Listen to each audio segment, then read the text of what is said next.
Given our growing understanding of inheritance, we also want to understand what the implications of it is. So one part of it is modeling it. It's about picking which objects are classified together, which groupings are appropriate, and how do I break down the specializations of those generalized classes to be able to meet the needs of the context of what I'm trying to build. But in order to be able to make some of those choices, we probably want to have an idea of what does it mean? What's the value? What's the advantage of doing this outside what we just saw, is sharing some stuff. So let's think of a couple different contexts we can put inside of here.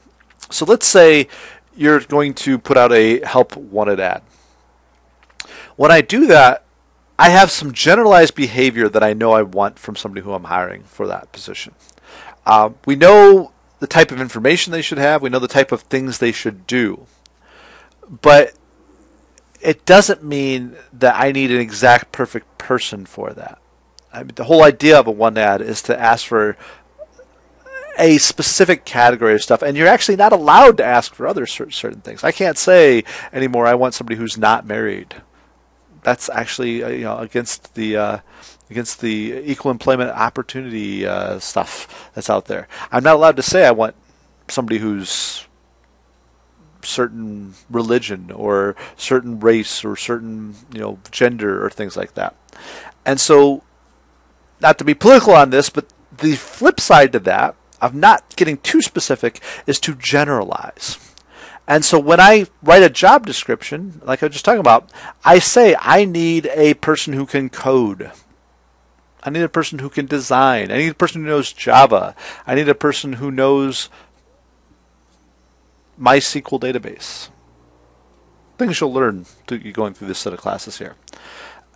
It doesn't matter if you're tall or short or white or of another race. It doesn't matter if you're male or female. It doesn't matter if you're near or far in some cases, if I can fit those demands. And that's one of the big enhancements of generalization, is I can now describe a set of behaviors I want, going back to the object world, getting away from the politics, without having to specify anything more. I can be abstract, I can be neutral, and I can then find all the great different behaviors I can get that I wasn't expecting for. This is the argument of diversity. Now we're seeing it inside of software. So the abstract class is the way we can define information about what we need without having to define all the details about how we do it. So the abstract class has a class name, just like every other class does, but it's a class name that's tagged, as you can see in the UML up here, with the stereotype. If you haven't seen these before, the less than, greater than signs around that, the angle brackets around abstract is a stereotype. And it's saying, okay, I have this class, it's not something I'm actually going to work with. It's like me saying, I have a car. I'm going to drive a car to work.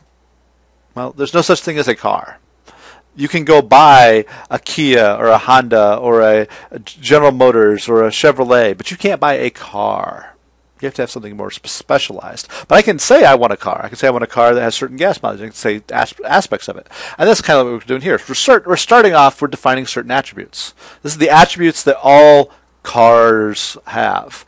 These are the behaviors that all cars have. So we define the data it should store. We can define constructors. We can define methods. We can define even certain behaviors in these classes. We want to do this thing. When I press the gas pedal, I want it to go forward, things like that. But I can leave other details till later as well. That's where the abstract part of it comes in. So what makes an abstract special is the ability to define an abstract method. An abstract method is a placeholder for some behavior that I don't know how you're going to do the behavior. I just know that I want it. So in a car, when I press the gas pedal, I want it to go fast forward. There's many ways that can be done. Most of you probably in your mind when I say car are thinking internal combustion engine car. And there's nothing wrong with those. Those are good. But you can also solve the same problem with a hybrid engine, partially electric, partially gas. I can do the same thing all electric. I can do the same thing with compressed air or natural gas. There's a number of ways I can go through and solve the challenge of creating how a car goes forward. So the idea of an abstract method is to define what a caller might want. I want to get this behavior. I want to give you some parameters in. I want to get some data back as a return code, return type.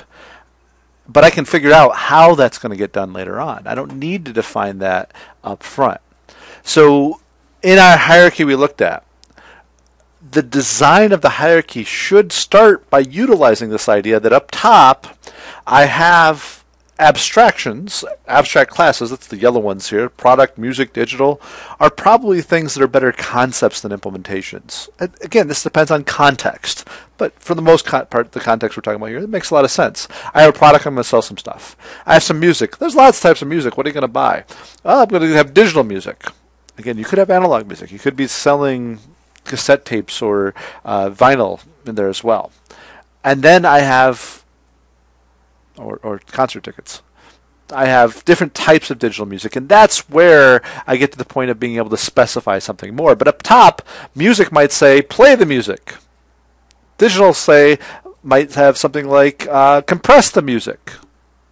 Something that's true of all that type, but that I won't know how it gets done till later on. So an MP3 is compressed one way, a CD is compressed a different way. You play an MP3 one way, you play a CD a different way. But they both can be played. They both can be compressed. So one note about abstract classes, they don't have to be behavior adding. It could be a grouping. So digital could have compression inside of there. It could just, I mean, we don't really care about that if we're just selling music. I don't care how it's compressed per se. It's just different ways of being able to grouping it. It could just be a point of, I need to have some way of dealing with a bunch of these things. All music that's digital, let me deal with it one way. Because those are, I mean, you don't get digital music live, where all the music that's analog, let's do it another way. And then analog could be live versus recorded or something like that. So there's different ways we can model this and capture this. But the idea is I use abstract classes to gather things that I want to give more details on later on, but I want to start with some stuff up top. But the thing about abstract classes is I have to have somebody figure this out at some point. So yeah, I can define a job definition. I can have a job definition for a computer programmer. I can have a job definition for a teacher. I have a job definition for a janitor. Somebody has to come through and realize that at some point. So Tony, me, instructor, gets hired to be the instructor. I also get hired to do code. I also have to sweep my own floors. So I am an implementation of that. Now notice, I do more than one thing. I can both code and teach and also sweep floors. I can do more than what the abstract class asks for, but I have to do at least what the abstract class for, and I choose a way in which I do it. When I teach, I'm teaching about code. When I code, I'm writing Java. When I sweep floors, hopefully I'm using a broom. So the abstract class and the concrete class actually have much more in common than they have in different. An abstract class is a normal class. It has attributes, constructors, methods. But in an abstract class, I can create some of those methods or constructors as being, no, sorry, not constructors, just methods as being abstract. I apologize, I shouldn't have said constructors there. I mean, all the constructors are abstract. They have to be realized down below. But the method specifically I label as being abstract, and that's saying when I've done that, I can't create one of those things. So I can't go get you a car. I have to get you a very specific Honda Civic or a Kia Sorento or a Nissan Frontier or a Ford F-350. You know, I can't do anything in the generalized type because it's abstract. The concrete class, though, much the same. It's got attributes, constructors, methods, and that's really it. Outside of the rule, when I do extend something abstract, which means that whatever wasn't defined up above, I have to define. So if I want to be a concrete class and I say I'm going to be part of the car class, I have to be able to go fast when I hit the gas pedal. If I want to be part of the music class, I have to be able to play music. If I want to be part of the product class, I have to have a price. As long as I do that, then I'm a member, I can go do that stuff. So once I get to that point, I just have a class. The fact that I'm part of a hierarchy is irrelevant to the user. You as a student listening to my class don't care about the fact that I'm a real live coder. If I fulfill all your needs as a teacher, then me coding for real for a job doesn't necessarily mean anything. It might be some advantage, but you don't care. The fact that I can sweep floors, you absolutely don't care about.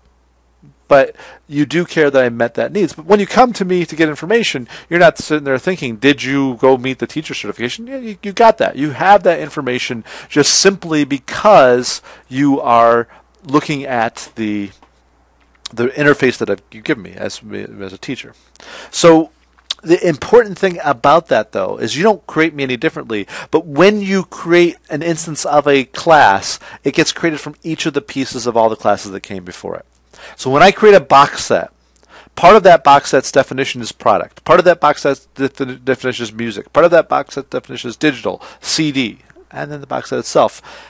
It's a whole that's made up of all these parts. Remember back when we talked about inheritance as being internal, intrinsic. It's not separate parts. It's not like me plus grandma's furniture plus my great aunt's money. It's me, all of my genes mixing internally to make me me. So I am part teacher. I am part student. I am part all these things. This object we're seeing is part product, music, digital, CD, box set. Where that means in code, it means we have to line up all that stuff internally. When I deal with constructors, as we will later on, all of that has to be implemented correctly. When I deal with abstractions and abstract methods, I have to implement them correctly. Once I've done that, I'm a bit of everything. I've made up of all the bits of everything. Again, this is very conceptual. We'll get into it in code, but keep these concepts in mind as we see code, because if you remember, I've got to be one class, I've got to align everything right. That'll hopefully help you understand why you're getting some errors in your compiler later on.